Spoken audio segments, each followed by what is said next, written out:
The robot Isaac Vernon is building may not look like much, but he's confident in its abilities.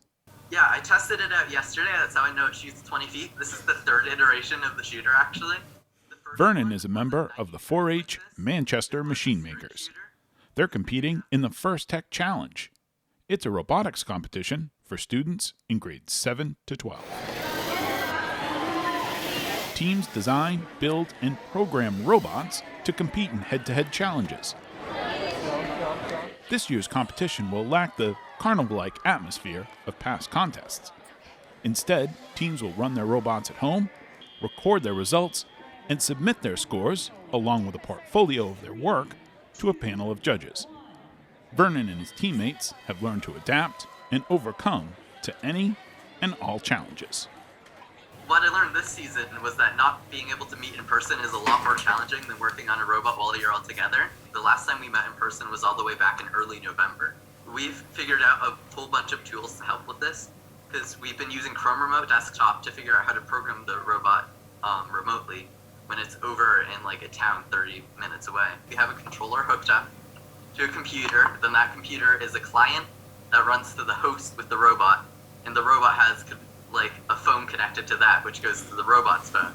So it's like this huge setup that allows you to operate it remotely from anywhere in Vermont. It's gotten us more efficient, I want to say, because it's gotten people knowing what they're going to need and planning ahead. This is Charlotte Ruley's second year competing in the First Tech Challenge. What do you like about robotics?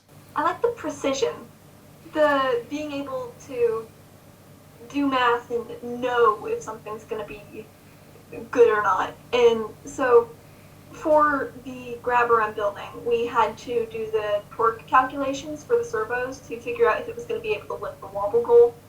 It was just very precise and like nice and neat and like yes or no, this will work. And there weren't any like hypotheticals. It was just lovely. The First Tech Challenges are a part of FIRST, the world's leading youth-serving nonprofit advancing STEM education. STEM is short for science, technology, engineering, and mathematics.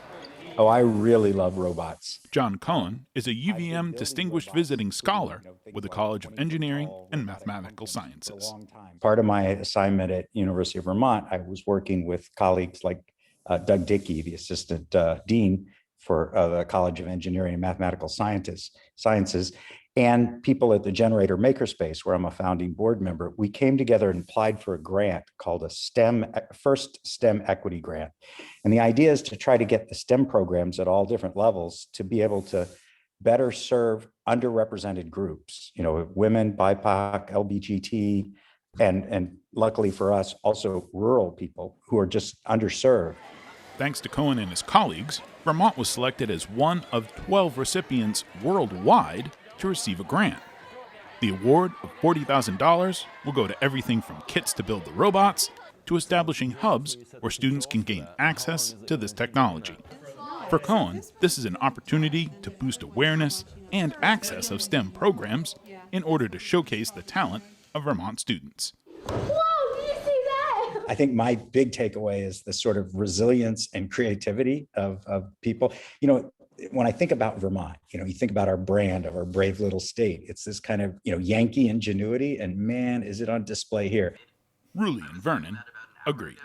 You're given a problem and you get to work around it rather than through it. And it's just creative ways of solving the same problem. So it's, I don't know. You get to do the math behind it. It's logical, but it's also creative. And it's fun.